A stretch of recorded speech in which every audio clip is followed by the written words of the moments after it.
नमस्कार दर्शकों, मैं आकांक्षा MNS न्यूज़ लाइव से आप सभी दर्शकों का स्वागत करती हूँ। आज हम बात करने जा रहे हैं नागपुर के सिटी बसेस के बारे में। नागपुर छोड़कर बाकी शहरों की भी सिटी बसेस के बारे में हमने देखा है, उनके बारे में तो हम सोच ही सकते हैं कि इनकी क्या हालत है।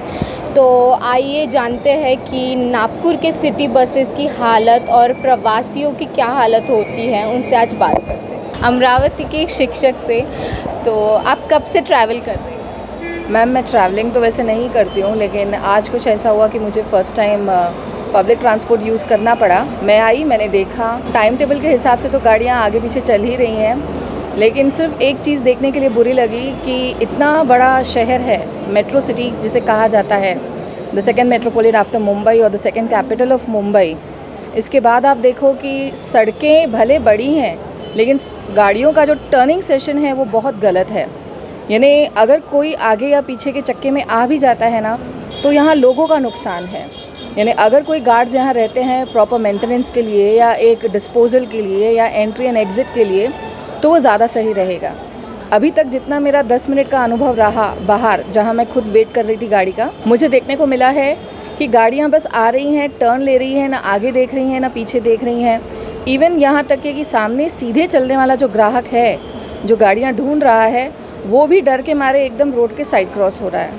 ऐसा डर नहीं होना चाहिए।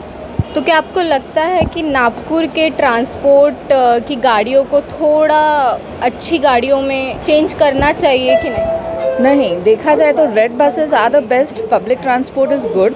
सिर्फ शिकायत है एंट्री एंड एग्ज़िट की। अगर एंट्री का दरवाज़ा कहीं और से है और एग्ज़िट का कहीं और से है, तो आने वाले ग्राहकों को कैसे अपनी बस ढूंढने में भी सरल जाएगा, और एग्ज़िट और डिस्पोजल का तो फिर मतलब ही नहीं रहेगा। दैट मीन्स ईजी एक्सेस हो जाएगा सबके लिए। क्या टाइम टू टाइम आती है और टाइम टू टाइम जाती है कि पब्लिक ट्रांसपोर्ट कम होने की वजह से भीड़ भाड़ बहुत ज़्यादा बढ़ रही है, हम देख रहे हैं, तो सीट्स मिलती है? नहीं मैम, ये डिपेंड होता है सीजनल। जैसे गर्मियाँ चल रही हैं, सभी लोग छुट्टियाँ मनाने के लिए आते जाते हैं, तो पब्लिक ट्रांसपोर्ट है तो उतना तो पब्लिक को सर्वाइव करना ही है, उतनी तो तकलीफ़ उनको झेलनी ही है। तो बसेस का रहा आना और जाना, मौसम कभी साथ देता है, कभी बाय चांस गाड़ी ख़राब हो जाती है। जैसे आज का मेरा अनुभव रहा कि 3 बार मैंने आज गाड़ी खुद चेंज की है।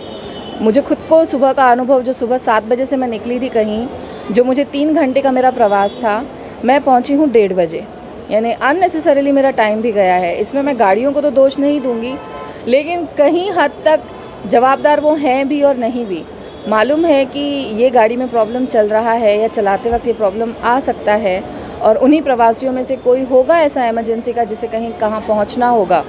तो शायद मेरे ख्याल से अगर पहले से ये ज्ञात कर लिया जाए कि गाड़ी को क्या प्रॉब्लम है, तो शायद ग्राहकों को आगे जाकर ऐसी प्रॉब्लम्स नहीं आएगी। क्या आपको लगता है मेट्रो हेल्प करेगी नागपुर के लिए? बसेस में तो काफ़ी ज़्यादा प्रॉब्लम्स हो रही है लोगों को ट्रैवल करने के लिए, तो मेट्रो विल बी हेल्पफुल?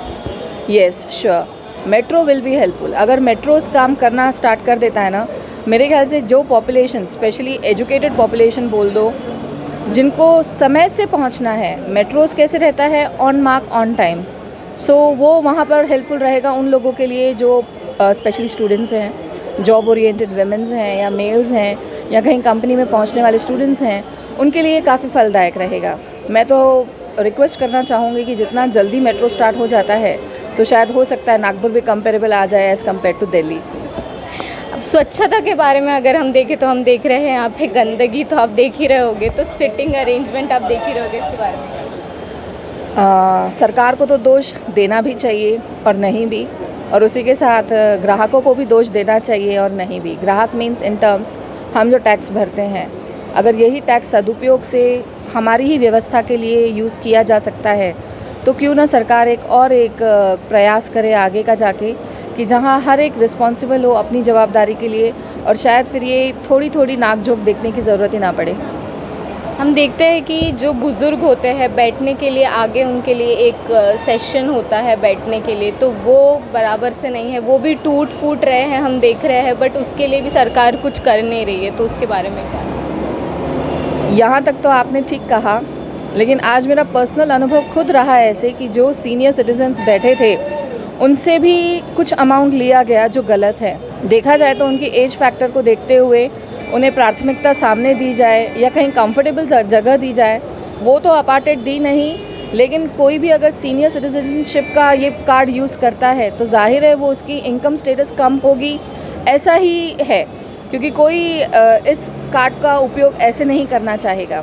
लेकिन इनकम स्टेटस कम होने के बावजूद भी जो एक्स्ट्रा अमाउंट लिया जाता है, चाहे फिर वो 10 रुपये हो या 15 रुपये, शायद ये 10 और 15 रुपये भी सामने सीनियर सिटीजन्स के लिए काफ़ी मायने रखते हैं। मेरे ख्याल से देखा जाए तो अगर कार्ड की परमिट है तो 0 रुपीज़ से, यानी आई मीन टू से कि कुछ लेना ही नहीं चाहिए सीनियर सिटीजन से, ऐसा ये प्रकल्प, ऐसी स्कीम होनी चाहिए। हम देख रहे हैं बसेस सालों साल चल रही है, एक ही बसेस, हम 20 साल 30 साल से एक ही बसेस देख रहे हैं, उनके इंजन्स, अब धुआं देख रहे होगे, कितनी ह्यूमिडिटी बढ़ रही है, गाड़ियों के अंदर भी काफ़ी ह्यूमिडिटी, गर्मी, तो लोगों को उस चीज़ के वजह से काफ़ी तकलीफ़ होती है, तो उस चीज़ के बारे में सब घूम फिर कर आता है सरकार के ऊपर ही, और हम लोग जो टैक्स भरते हैं उसका समझ में नहीं आता कि खर्चा एक्चुअली होता कहाँ है। एक तरफ से हंसी भी आती है और एक तरफ से दुख भी आता है कि कहीं हम ही हैं जो टैक्स से बचते हैं या कहीं हम ही हैं जो दिल खोलकर टैक्स भरते हैं। लेकिन भरने के बावजूद भी जब हम खुद ऐसी परेशानियों से गुजरते हैं तो अपने देश को पीछा देखकर बहुत तकलीफ़ होती है। यही अगर आप दूसरे देशों से कंपेयर करो तो बिना टिकट के लोग चढ़ जाते हैं, लेकिन उतरते वक्त अपनी टिकट फाड़ना नहीं भूलते, ये वहाँ का रूल है।